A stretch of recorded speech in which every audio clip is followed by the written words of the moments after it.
মৎস্য সম্পদ বাড়াতে ঐক্যবদ্ধভাবে কাজ করার আহ্বান প্রধান উপদেষ্টা। সামুদ্রিক মাছ আহরণে সঠিক কার্যক্রম নেওয়ার তাগিদ।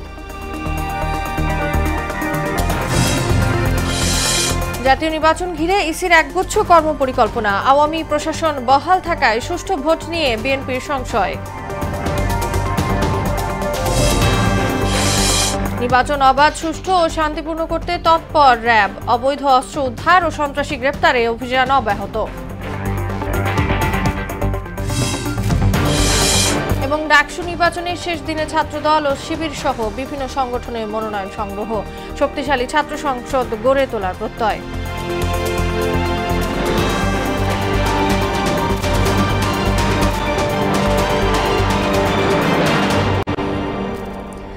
আসসালামু আলাইকুম, সবাইকে মোহনা সংবাদে স্বাগত। শুনছিলেন শিরোনাম, পুরো সংবাদের সঙ্গে আছি তাসনুবা বিনতে তাহের। মৎস্য সম্পদ বাড়াতে সবাইকে ঐক্যবদ্ধভাবে কাজ করার আহ্বান জানিয়েছেন প্রধান উপদেষ্টা অধ্যাপক মোহাম্মদ ইউনূস। এজন্য গবেষণা বাড়ানোর পাশাপাশি বঙ্গোপসাগরে জরিপ চালিয়ে মৎস্য আহরণের সঠিক কার্যক্রম গ্রহণ করার তাগিদ দিয়েছেন তিনি। বাংলাদেশ চীন মৈত্রী সম্মেলন কেন্দ্রে মৎস্য সপ্তাহ উদ্বোধন অনুষ্ঠানে এসব কথা বলেন ডক্টর ইউনূস। বিপুল সম্ভাবনা থাকলেও সামুদ্রিক মৎস্য সম্পদ পুরোপুরি আহরণ করতে না পারায় আক্ষেপ জানান তিনি। নাসির উদ্দিনের রিপোর্ট।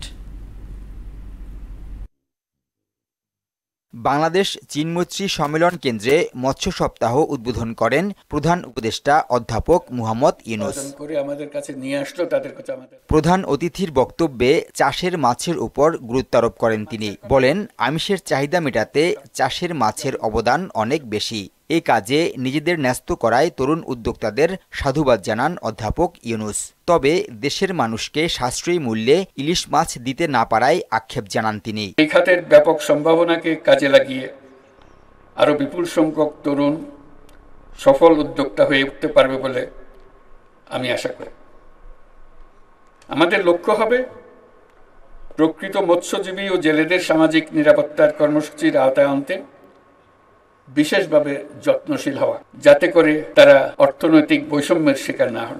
মৎস্য শিল্প নিয়ে দেশে একটা ইন্ডাস্ট্রি গড়ে তোলার তাগিদ দিয়ে এজন্য বিশ্বমানের বিশেষজ্ঞদের গবেষণা কাজে লাগানোর পরামর্শ দেন প্রধান উপদেষ্টা। আমাদের বঙ্গোপসাগরে সুষ্ঠু জরিপ পরিচালনা করে গভীর সমুদ্রে মাছ ধরার অঞ্চল চিহ্নিত করতে হবে।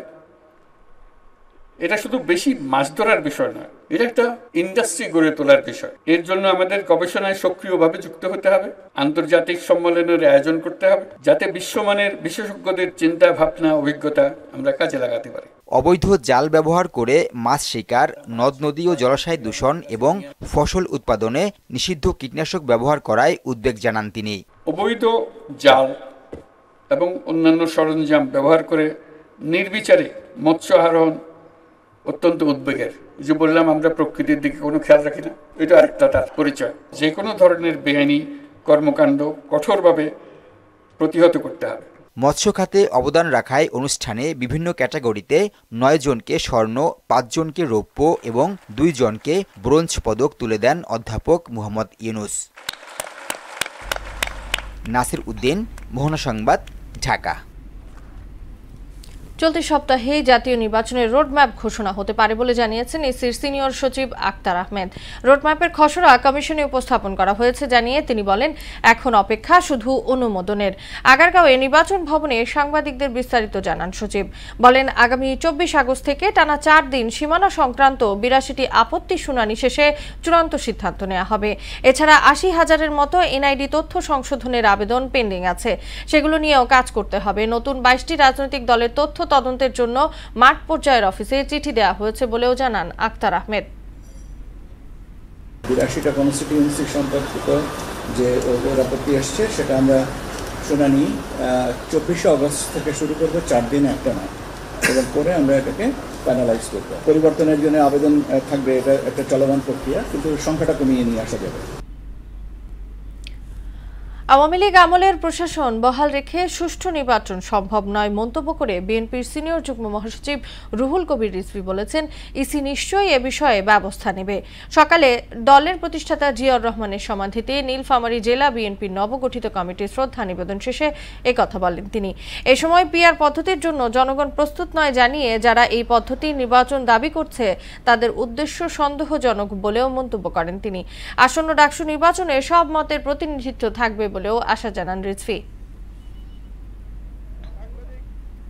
এই 15-16 বছরে প্রশাসন ছিল না, পুলিশ প্রশাসন ছিল না, এগুলো সব ছিল আওয়ামী লীগের ক্যাডার বাহিনী। এই ক্যাডার বাহিনী দিয়ে অবাধ সুষ্ঠু নির্বাচন হবে না।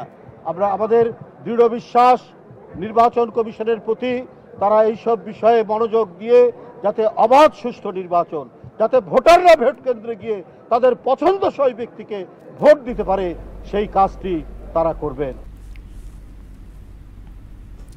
আসন্ন জাতীয় সংসদ নির্বাচন অবাধ, সুষ্ঠু ও শান্তিপূর্ণ করতে সারা দেশে অবৈধ অস্ত্র উদ্ধার ও সন্ত্রাসী গ্রেফতার অব্যাহত রেখেছে র্যাব। সকালে রাজধানী কারওয়ান বাজারে র্যাব মিডিয়া সেন্টারে সংবাদ সম্মেলনে দুটি চাঞ্চল্যকর হত্যা মামলার প্রধান আসামিকে গ্রেফতার ও অস্ত্রসহ 5 সন্ত্রাসীকে গ্রেফতারের তথ্য জানান র্যাব কর্মকর্তারা। এসইউ সেলিমের প্রতিবেদন। গেল 16 আগস্ট কেরানীগঞ্জের চুনকুটিয়া এলাকায় সৎ ছেলেকে পিটিয়ে হত্যার ঘটনায় ঘাতক পিতা ও মামলার প্রধান আসামি আজহারুল সর্দারকে ঘটনার কয়েক ঘণ্টার মধ্যে গ্রেফতার করে র্যাব 10। একই দিন ভাঙার চারালদিয়া গ্রামের একটি বিলে ভাসমান অবস্থায় রিদওয়ান নামের একজনের লাশ উদ্ধারের ঘটনায় মামলার প্রধান আসামি জহুরুল মুন্সি ওরফে সুলতান জহিরকে গ্রেফতার করা হয়। সোমবার সকালে কারওয়ান বাজার র্যাব মিডিয়া সেন্টারে সংবাদ সম্মেলনে ঘটনা দুটির রহস্য উদ্ঘাটন, আসামি গ্রেফতার ও মামলার গুরুত্বপূর্ণ অগ্রগতি জানান র্যাব 10-এর অধিনায়ক অতিরিক্ত ডিআইজি মোহাম্মদ কামরুজ্জামান। রাকিবুল সর্দার হত্যা সৎ বাবা কর্তৃক আর রিদওয়ান হত্যা, এই দুইটা চাঞ্চল্যকর মামলার যেই প্রধান আসামিদ্বয়কে র্যাপিড অ্যাকশন ব্যাটালিয়ন অতি অল্প সময়ের মধ্যে গ্রেপ্তার করতে সক্ষম হয়েছে। এদিকে র্যাব 2-এর উপ অধিনায়ক মেজর নাজমুল্লাহ হেলো আদুদ কেরানীগঞ্জের ঘাটারচর এলাকা থেকে অস্ত্রসহ 5 সন্ত্রাসীকে গ্রেফতারের তথ্য জানিয়ে আগামী সংসদ নির্বাচনকে সুষ্ঠু করতে র্যাব কাজ করছে বলে জানান। র্যাব আইন শৃঙ্খলা পরিস্থিতি স্বাভাবিক রাখতে দুষ্কৃতিকারী এবং স্বার্থান্বেষী মহলের অপতৎপরতার সাথে জড়িত সকল ব্যক্তিদের আইনের আওতায় আনার জন্য বদ্ধপরিকর। আসন্ন যেই নির্বাচন আছে সে সময় পরিস্থিতিকে স্বাভাবিক রাখার জন্য যে অবৈধ অস্ত্র বাজারে আছে বা এখনো উদ্ধার করা সম্ভব হয়নি, অস্ত্র উদ্ধারের ব্যাপারে আমাদের প্রচেষ্টা চলমান আছে। অপরাধের অন্যতম হাব মোহাম্মদপুর সহ আশপাশের এলাকা থেকে গত কয়েক মাসে বিপুল পরিমাণ অস্ত্র, মাদক, গোলাবারুদ সহ অনেক সন্ত্রাসীকে গ্রেফতারের তথ্য জানান মেজর ওয়াদুদ। মোহাম্মদপুর এলাকার আইন শৃঙ্খলা নিয়ন্ত্রণ এবং জনগণের জানমালের হেফাজতের জন্য আমরা নিরলসভাবে কাজ করে যাচ্ছি। এসইউ সেলিম, মোহনা সংবাদ, ঢাকা। ঢাকা মহানগর পুলিশের গোয়েন্দা বিভাগের সাবেক প্রধান মোহাম্মদ হারুনুর রশিদ সহ 18 পুলিশ কর্মকর্তাকে চাকরি থেকে সাময়িক বরখাস্ত করা হয়েছে। রোববার স্বরাষ্ট্র মন্ত্রণালয়ের জননিরাপত্তা বিভাগের সিনিয়র সচিব নাসিমুল গনি স্বাক্ষরিত প্রজ্ঞাপন থেকে এ তথ্য জানা যায়। এতে বলা হয়, এই 18 পুলিশ কর্মকর্তা কর্তৃপক্ষের বিনা অনুমতিতে কর্মস্থলে অনুপস্থিত থেকে সরকারি কর্মচারী শৃঙ্খলা ও আপিল বিধিমালা অনুযায়ী শাস্তিযোগ্য অপরাধে অভিযুক্ত হয়েছেন। এ কারণে প্রজ্ঞাপনে তাদের নামের পাশে উল্লিখিত তারিখ হতে চাকরি থেকে সাময়িক বরখাস্ত করা হলো। গাজীপুরে জঙ্গি অভিযানের নামে 7 জনকে হত্যার ঘটনায় সাবেক আইজিপি জাভেদ পাটোয়ারি সহ 5 পুলিশ কর্মকর্তার বিরুদ্ধে গ্রেপ্তারি পরোয়ানা জারি করেছেন আন্তর্জাতিক অপরাধ ট্রাইব্যুনাল 1 প্রসিকিউশনের মাধ্যমে তদন্ত সংস্থার আবেদনের পরিপ্রেক্ষিতে এই আদেশ দেন আদালত। আগামী 15 অক্টোবর পরবর্তী শুনানির জন্য দিন ধার্য করা হয়েছে। আরো জানাচ্ছেন কাজী পাপ্পু। 2016 সালের অক্টোবরে গাজীপুরের একটি বাসায় জঙ্গি অভিযানের নামে মাদ্রাসা ছাত্র ইব্রাহিম সহ হত্যা করা হয় 7 তরুণকে। অভিযান চলাকালে 830 রাউন্ড গুলি ছড়ে সোয়াট ও সিটিটিসি সহ যৌথ বাহিনী। প্রসিকিউশন বলছে, দেশের বিভিন্ন এলাকা থেকে 7 তরুণকে ধরে এনে ওই বাসায় আটকে রাখা হয়। পরবর্তীতে ঘরের দরজায় তালা লাগিয়ে জঙ্গির নাম দিয়ে তাদেরকে গুলি করে হত্যা করা হয়। সোমবার এক পরিবারের অভিযোগের প্রেক্ষিতে আন্তর্জাতিক অপরাধ ট্রাইব্যুনালে নতুন মামলা দায়ের করেন চিফ প্রসিকিউটর। শুনানি শেষে সাবেক আইজিপি জাবেদ পাটোয়ারি, সিটিটিসির প্রধান মনিরুল ইসলাম ও গাজীপুর মেট্রোপলিটন পুলিশের তৎকালীন প্রধান হারুনুর রশিদ সহ 5 জনের বিরুদ্ধে গ্রেফতারি পরোয়ানা জারি করেন ট্রাইব্যুনাল। সাবেক আইজিপি মোহাম্মদ জাবেদ পাটোয়ারি সহ 5 জনের বিরুদ্ধে গ্রেফতারি পরোয়ানা জারি করেছেন। এই কয়েকজন যুবককে হত্যার পরে দেখানো হয় যে তারা এখানে রাষ্ট্রদ্রোহী, দেশদ্রোহী কাজে সাথে সম্পৃক্ত ছিল। এদিন রাজধানীর চানখারপুলে মানবতাবিরোধী অপরাধ মামলার সাক্ষীকে হুমকি ও ভয়ভীতি দেখানোর অভিযোগের ঘটনায় ট্রাইব্যুনালে হাজির হন বংশাল থানার ভারপ্রাপ্ত কর্মকর্তা। সাক্ষীর নিরাপত্তায় সব রকম ব্যবস্থা নিতে ওসিকে নির্দেশ দেন আদালত। যে কোনো সাক্ষীকে যে কোনো কর্তৃপক্ষ যদি কখনো কোনো হুমকি প্রদান করে, সেফটি, সিকিউরিটি বা সম্মানহানি করার চেষ্টা করে, পুলিশ যেন তার আইনগত ব্যবস্থা যথাযথভাবে গ্রহণ করে, তার জন্য ট্রাইব্যুনাল যে কোনো আদেশ, যে কোনো সহায়তা করার জন্য প্রস্তুত আছে। এটি ট্রাইব্যুনাল ওপেন এজলাসে বলেছে। এদিকে জুলাই হত্যাযোগ্য মামলায় সোমবার শেখ হাসিনা, আসাদুজ্জামান খান কামালের বিরুদ্ধে 5ম দিনের সাক্ষ্য গ্রহণ হয়। এই মামলায় এখন পর্যন্ত সাক্ষ্য দিয়েছেন 12 জন। তিনি বললেন যে তাকে কিভাবে হত্যা করা হয়েছে। পুলিশ তাকে চায়ের দোকান থেকে ধরে নিয়েছে, রাস্তায় ফেলেছে, রাস্তায় ফেলে গুলি করেছে। কাজী পাপ্পু, মোহনা সংবাদ, ঢাকা। ডাকসু নির্বাচনের মনোনয়নপত্র সংগ্রহ করে শক্তিশালী ছাত্র সংসদ গড়ে তোলার প্রত্যয় জানিয়েছেন ছাত্র নেতারা। শেষ দিনে মনোনয়নপত্র সংগ্রহ করেন ছাত্রদল ও ছাত্র শিবির সহ বিভিন্ন সংগঠনের নেতাকর্মীরা। এ সময় সবার আগে শিক্ষার্থীদের অধিকার নিশ্চিত করার কথাও বলেন তারা। রেজা খানের রিপোর্ট। দীর্ঘ 28 বছর পর 2019 সালে নির্বাচনের মাধ্যমে সচল হয় ডাকসু ও 18টি হল সংসদ। আগামী 9 সেপ্টেম্বর ফের অনুষ্ঠিত হতে চলেছে ডাকসু নির্বাচন। এ নির্বাচনে 28টি পদের জন্য 1 সপ্তাহব্যাপী মনোনয়নপত্র সংগ্রহের শেষ দিনে ছিল উপচে পড়া ভিড়। স্বতন্ত্র প্রার্থীসহ বিভিন্ন ছাত্র সংগঠনের নেতারা মনোনয়নপত্র সংগ্রহ করেন। আমরা আমাদের যে নিজেদের স্বতন্ত্রতা, সেই স্বতন্ত্রতা জায়গা থেকে আমরা কাজ করছি। স্টুডেন্টদের যে পালস রয়েছে, স্টুডেন্টদের যে ম্যান্ডেট রয়েছে, সেই ম্যান্ডেট নিয়ে কাজ করতে চাই। এ সময় ইসলামী ছাত্র শিবিরের পক্ষে মনোনয়নপত্র সংগ্রহের পর ভিপি পদে Abu Saeed Kayum, GS S M Farhad ও এজিএস পদে মহিউদ্দিনের নাম উল্লেখ করে পূর্ণাঙ্গ প্যানেল ঘোষণা করা হয়। আবু সাদিক কায়ুম ভাই এবং জিএস পদের জন্য সকলের প্রিয় এস এম ফরহাদ ভাই। পরে বাংলাদেশ জাতীয়তাবাদী ছাত্র দলের পক্ষে মনোনয়নপত্র সংগ্রহ করেন আবিদুল ইসলাম খান। এ সময় শিগগিরই পূর্ণাঙ্গ প্যানেল ঘোষণা করা হবে বলে জানান তিনি। একজন কর্মী হিসেবে আমি আমার মনোনয়নপত্র নিয়েছি। এখনো পর্যন্ত বাংলাদেশ জাতীয়তাবাদী ছাত্র দলের প্যানেল প্রকাশিত হয়নি, নির্ধারিত হয়নি। বাংলাদেশ জাতীয়তাবাদী ছাত্র দলের কেন্দ্রীয় নেতৃবৃন্দ এবং বাংলাদেশ জাতীয়তাবাদী ছাত্র দলের সাংগঠনিক অভিভাবক জনাব তারেক রহমানের নির্দেশেই খুব দ্রুতই হয়তো আপনারা সে প্যানেল দেখতে পারবেন। এদিকে মোট 145টি মনোনয়নপত্র বিক্রি হয়েছে উল্লেখ করে এবারের নির্বাচন আনন্দঘন পরিবেশে অনুষ্ঠিত হবে বলে প্রত্যাশা জানান প্রধান রিটার্নিং কর্মকর্তা অধ্যাপক জসিমউদ্দিন। আনন্দ মুখর পরিবেশে চমৎকার একটা ডাকসু ইলেকশন হবে। আমাদের ছাত্রছাত্রীরা বাংলাদেশ যখন যেখানে বিপদে পড়ছে তারা সব সময় উদ্ধার করেছে। সুষ্ঠু নির্বাচনের জন্য সবাইকে দায়িত্বশীল আচরণ করার পরামর্শও দেন তিনি। এখন পর্যন্ত আমরা প্রার্থীদের কোনো দাবি এই ধরনের কোনো কিছু আসে নাই। রেজা খান, মোহনা সংবাদ, ঢাকা। ঊর্ধ্বমূল্যের বাজারে টিসিবির পণ্য স্বল্প আয়ের মানুষকে স্বস্তি দিলেও কেনাবেচা কার্যক্রমে অনিয়মের অভিযোগ উঠেছে। একই ব্যক্তি একাধিকবার পণ্য নিচ্ছে এমন অভিযোগও করেছেন অনেক ক্রেতা। আবার হুড়োহুড়ির কারণে দুর্বল ও বয়স্ক ব্যক্তিদের অনেকেই পণ্য না পেয়ে ফিরে যাচ্ছেন খালি হাতে। সুরাইয়া মুনির প্রতিবেদন।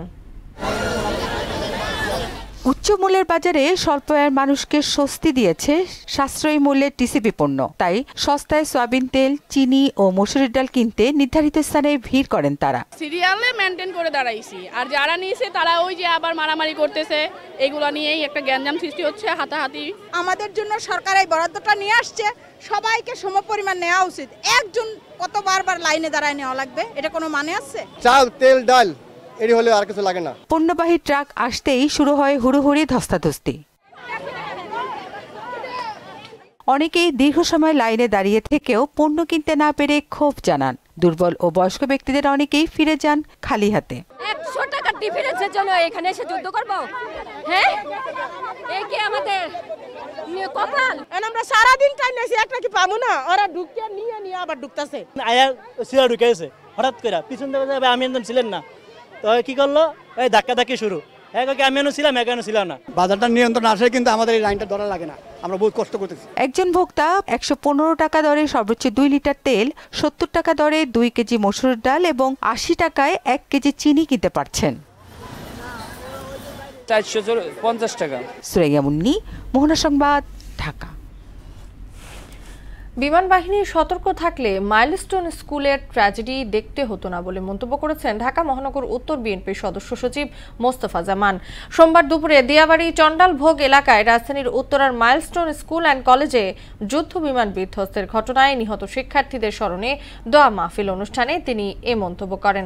ঘনবসতি এলাকায় বিমান বাহিনী প্রশিক্ষণ কার্যক্রম চলমান না থাকলে জাতিকে এ ধরনের ঘটনা দেখতে হতো না বলেও মন্তব্য করেন তিনি। মাইলস্টোন ট্র্যাজেডিতে যারা আহত নিহত হয়েছে তাদের পরিবারকে ক্ষতিপূরণ দেওয়ার দাবিও জানান বিএনপি নেতা মোস্তফা জামান। বিমান চালানোর শিক্ষা গ্রহণ করতেছে তারা যেন এই এলাকার বিমান চালানোর প্রশিক্ষণ অন্যত্র নেওয়া উচিত, এটা আমার আহ্বান থাকবে বিমান বাহিনীর প্রতি।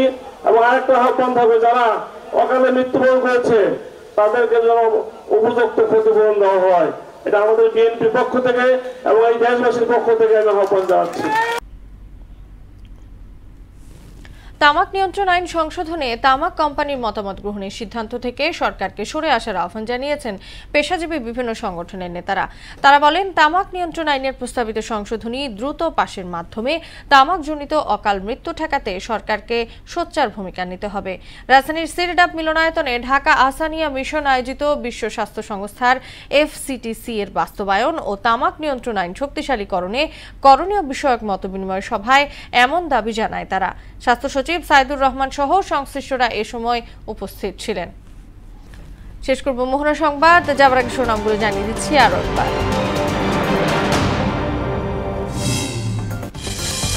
মৎস্য সম্পদ বাড়াতে ঐক্যবদ্ধভাবে কাজ করার আহ্বান প্রধান উপদেষ্টা। সামুদ্রিক মাছ আহরণে সঠিক কার্যক্রম নেয়ার তাগিদ।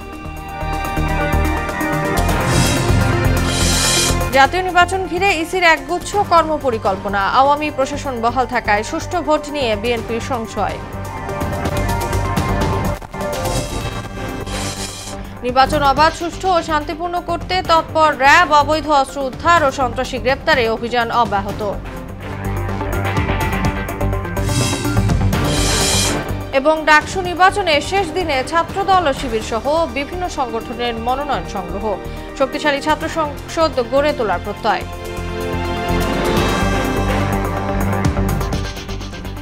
এই ছিল মোহনা সংবাদে। পরবর্তী সংবাদ রাত 12টায়। মোহনা সবশেষ খবর জানতে ভিজিট করুন www.mohana.tv। সংবাদ দেখতে পান ফেসবুক ও ইউটিউবেও। এতক্ষণ সঙ্গে থাকার জন্য ধন্যবাদ সবাইকে।